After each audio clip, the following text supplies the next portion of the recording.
dans Success Stories, le magazine qui valorise et analyse les startups, scale-up et PME belges qui cartonnent. Alors on est dans le domaine de l'innovation technologique, innovation digitale, et ici on va parler d'une startup qui s'appelle Vadis, enfin startup qui a quand même quelques années, mais qui a toujours la dynamique d'une start-up.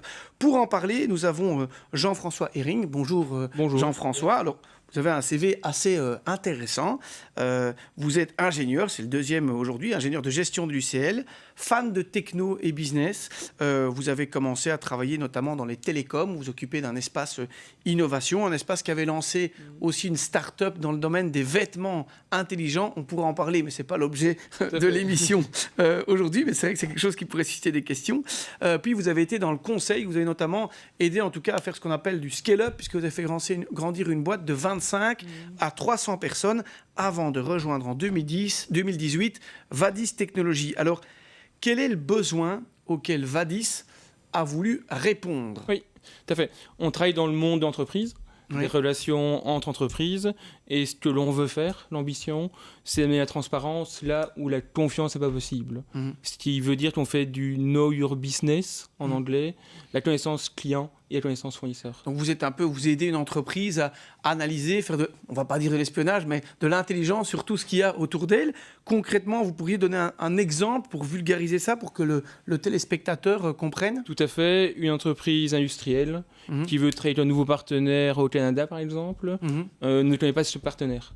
Et donc, qu'est-ce que l'on fait? On prend des grandes bases de données au niveau mondial où on va trouver l'information sur l'entreprise, sur les personnes liées, qu'on va combiner pour comprendre le risque que la personne a de travailler, que ce soit un risque financier, risque de faillite, que ce soit un risque non financier, un risque de blanchiment, un risque de corruption, par exemple. Donc vous allez vraiment essayer de collecter toutes les infos pour dresser un portrait de cette entreprise. C'est un peu comme quand dans les films, on voit toutes des infos qui arrivent sur les écrans dans les experts. C'est un peu ça. Ouais. Et donc, on ne produit pas nous-mêmes de données. Oui. On va travailler avec des partenaires, des gens qui ont de la donnée financière, des gens comme Bureau Van Dijk, par exemple, qu'on va coupler avec des bases de données de presse négative, par exemple. On va unifier ces informations, ce qui veut dire que l'on va regarder dans ces bases, admettons, j'ai un pierrement à droite, un pierrement à gauche, et ce sont les mêmes personnes. Globalement, c'est ce qu'on appelle le data mining. Data mining, c'est vrai que c'est un mot qu'on utilise parfois. Ça se traduit comment? C'est vraiment chercher les datas, être chercheur de données un peu partout et les rassembler, c'est ça? C'est vraiment ça, en fait. On travaille avec des montagnes de données qui viennent de ses partenaires, des terras de données, ce qui est beaucoup.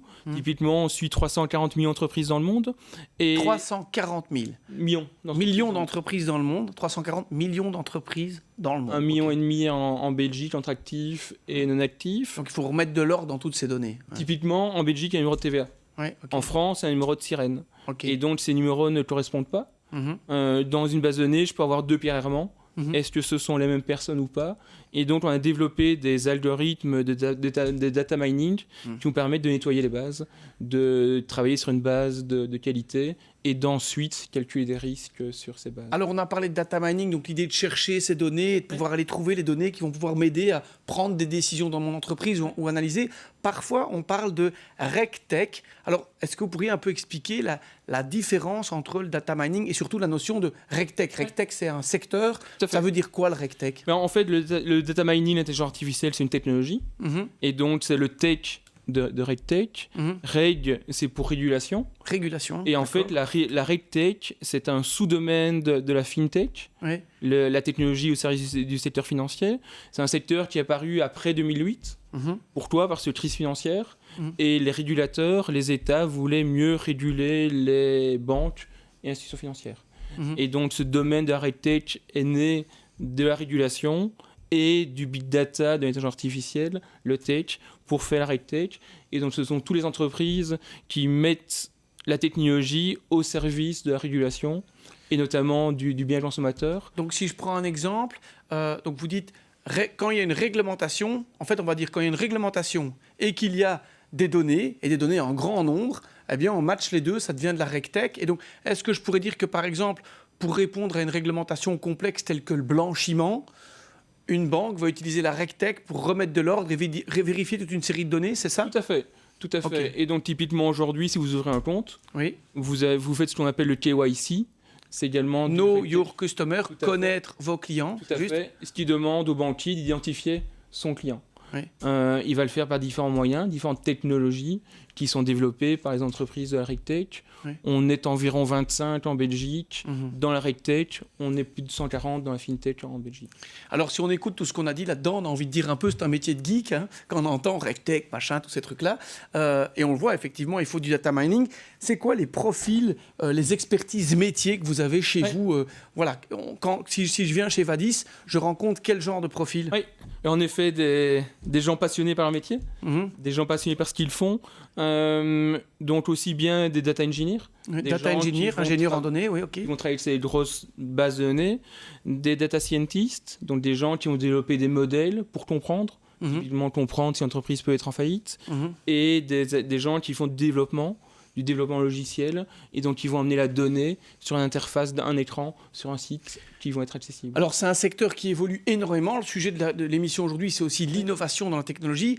Comment on gère une équipe qui doit innover en permanence? Si vous deviez donner quelques clés, quelles sont-elles ces clés pour vous? Premièrement, pour nous, l'innovation est tirée par les clients. Le client, d'accord. Et donc nos clients ont des besoins. Auxquels ils doivent répondre, auxquels ils doivent se conformer au niveau de la régulation. Et donc, on va essayer de comprendre ces besoins. Un besoin qui est arrivé chez nous il y a quelques mois, c'est d'identifier qui étaient les bénéficiaires effectifs des sociétés. Qui étaient les bénéficiaires effectifs? Oui, c'est cette fameuse nouvelle réglementation bancaire. UBO, et en fait, qui contrôle in fine une société. Qui contrôle une société, donc je dois voir les noms, analyser ces données, puis voir s'il y a quelqu'un derrière, si ce quelqu'un existe et ce genre de données. Okay, oui. Tout à fait. Et donc par rapport à ça, l'idée que l'on avait, c'est de se dire, tiens, est-ce qu'on peut reconstruire les structures de société? Est-ce qu'on peut remonter les actionnariats et surtout développer des algorithmes pour le faire? Et donc on avait déjà la première partie, on avait déjà l'outil qui nous permettait de voir les liens entre les entreprises et les personnes au niveau mondial. Et donc on a développé des algorithmes qui nous permettaient de remonter les différents arbres, les différentes structures, pour identifier si une société est une compagnie écran, si une société est basée dans les îles Caïmans, ou qui dirige cette société. Alors tout ça, ça montre effectivement une très bonne réflexion. Cette réflexion, vous l'animez comment? Ce sont des brainstorming, c'est des visites avec les clients, c'est de la réflexion interne, c'est quoi? C'est de la veille technologique? Si vous deviez dire vos clés du succès à ce niveau-là. En fait, c'est déjà la rapidité. Et donc d'avoir une structure qui est agile. On a une structure qui est très verticale, où globalement les différents membres de l'équipe prennent un sujet, proposent un sujet qu'on étudie. Si on voit que le sujet est porteur, on l'amène plus loin. Et puis donc, on le propose à plusieurs clients? On le propose à différents clients. On commence à développer des prototypes pour se dire, tiens, c'est faisable, pas faisable. On va choisir les outils pour mener à bien cette étude ou ce projet. Et on va le confronter à nos clients pour être sûr que globalement, ça correspond bien aux attentes du marché. Alors, quand on voit cette boîte, ce développement, on a compris donc le RegTech, toujours faire de la veille, on court toujours après l'innovation, on va dire, comme on le disait tout à l'heure avec le MIC, on doit anticiper cette innovation.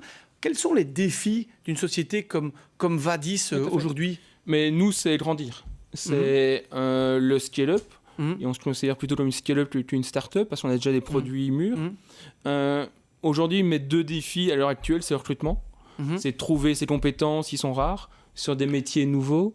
Donc de data analyst, de data engineer. Donc c'est quelque chose qu'on peut peut-être recommander à ceux qui nous regardent, de dire le data engineer, le data analyst. Il y a des diplômes à Bicentral plus courts via le wagon en data analyse. Il y a des universités à Bruxelles qui fournissent pas mal de canifs suisses du web, mais aussi de la data analyse. Pour vous, c'est important ce genre de profil? Mais en fait, la data, en tant que telle, big data, même si c'est un peu galvaudé, c'est apparu il y a 5-10 ans. Et aujourd'hui, c'est là-dessus que l'entreprise et les entreprises se développent de plus en plus. Si on parle de digital, on ne parle pas de digital sans données. Et en fait, aujourd'hui, la puissance de calcul et les différentes sources de données ont fait de la donnée était omniprésente et présente partout. Parfait. Un grand merci, Jean-François. On l'a vu effectivement.